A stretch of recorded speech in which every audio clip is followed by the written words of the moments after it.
Nice.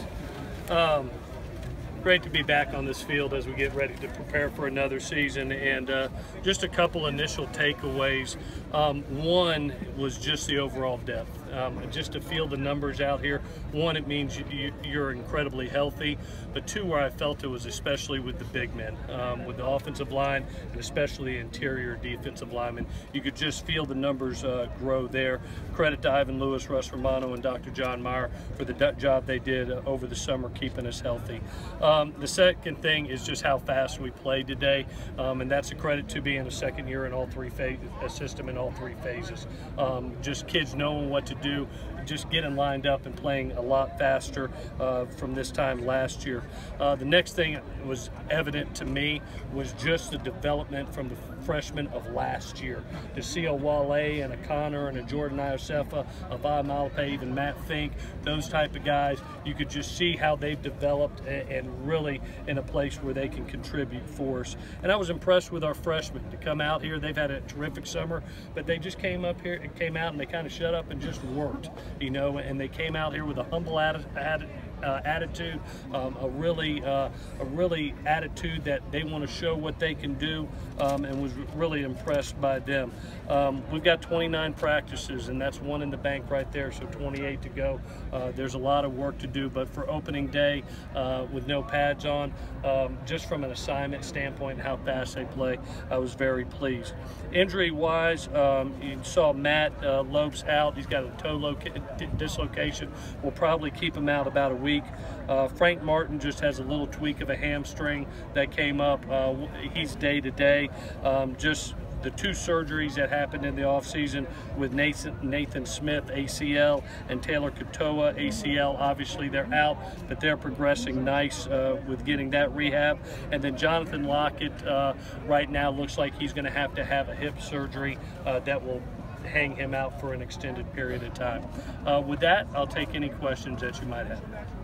Any freshmen today that you get to see play football for the first time that jump out at you, the brand new guys? Yeah, you know, I really, the guys that really jumped out were kind of the interior guys with Marlon and Peely and Jay Tufeli. Plays today and showed that they had been working hard in those PRPs and have been in their playbooks. You didn't see a lot of assignments errors. Saw some flashes from Stephen Carr. That was nice to see in the running back area. And then those front five offensive linemen, I think, you know, I don't know when it will be, but just to see them out there and see their size and their athleticism was very impressive. So overall, a good day. Obviously, you know, jersey and helmet, but we'll see when the pads get on. But for opening day, very pleased. We saw quite a bit of Logan on left tackle in the PRPs.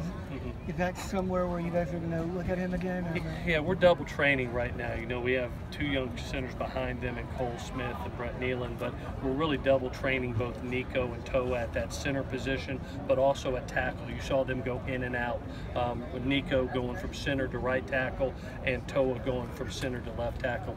You know, I think it's going to be imperative to double train those two guys at that center position. Both are really healthy. They looked good today, but we'll keep on double training. Those two guys have been rocks for us and are going to need to work at both positions. Coach, talk a little bit about the energy. I mean, it seems like towards the team period, offense and defense are both feeding off of each other. Guys are hopping around. How motivated is this group? Yeah, I think they're very motivated. They had a lot of taste of confidence last season, a lot of momentum, and they know what they want. You know, remember what we talked about.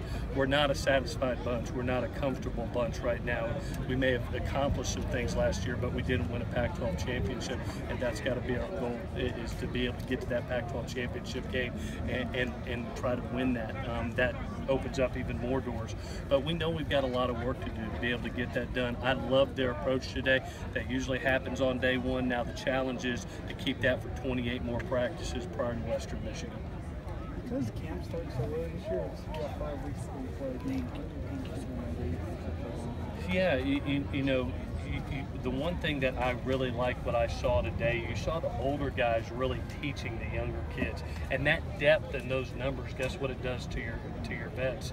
It really takes reps off them, but they have to be mentally engaged and also almost become coaches on the field, training young guys, and that's what you saw. I saw JG, I saw Jalen Green out there coaching up a young outside receiver, and you see those tight ends. I saw Tyler and Daniel just living with Josh Fallow and Eric Cromenhoek.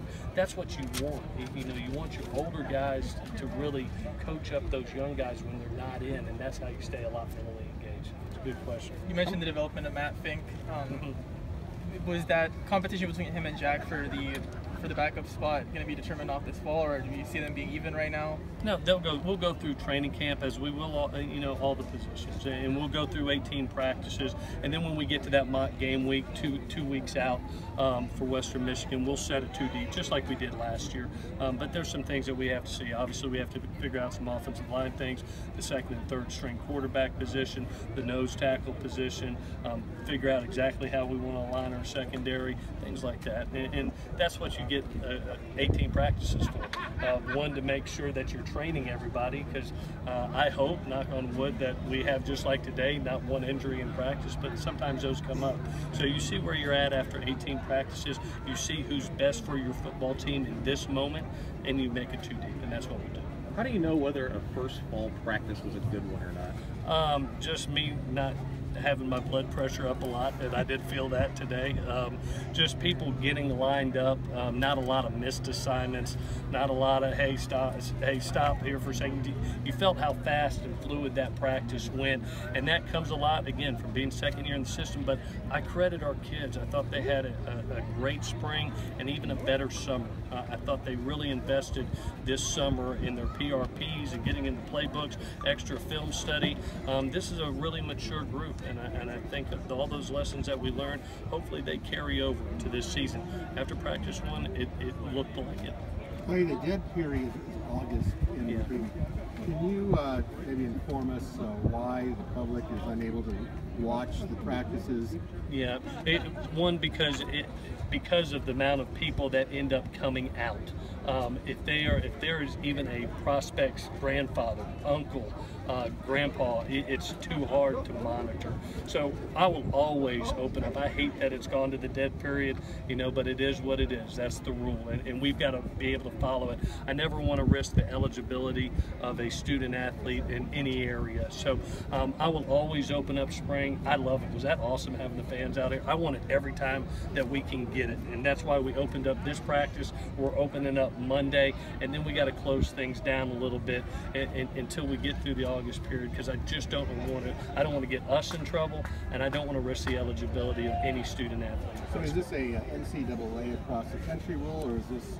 Yeah, this university decides. Yeah, so each university has a dead period. That's a verbatim rule, and then as a compliance office, they're going to tell you exactly what is best for your program. Obviously, we're one of the most open programs in the country as far as media, as far as fans, as far as student athletes. I wish every day could be like today in training camp, but also I have a responsibility to protect our school and to protect the student athlete, and that's a big responsibility, so I got to do what's right.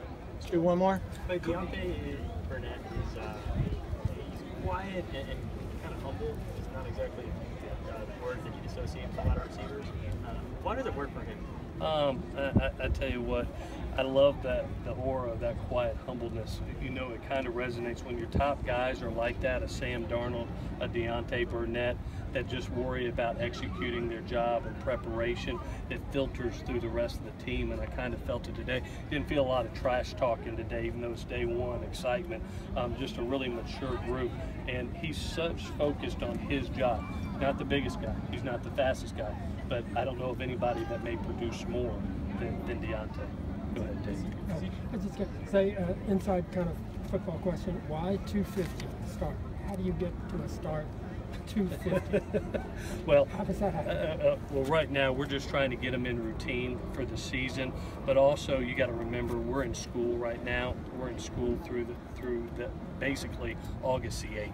So we have this window from 2 to 6 that we can work, and we're trying to get them in routine for that time. So you'll see a lot of our practices almost like we're in season, because basically for the next couple days and about a week and a half we are in school.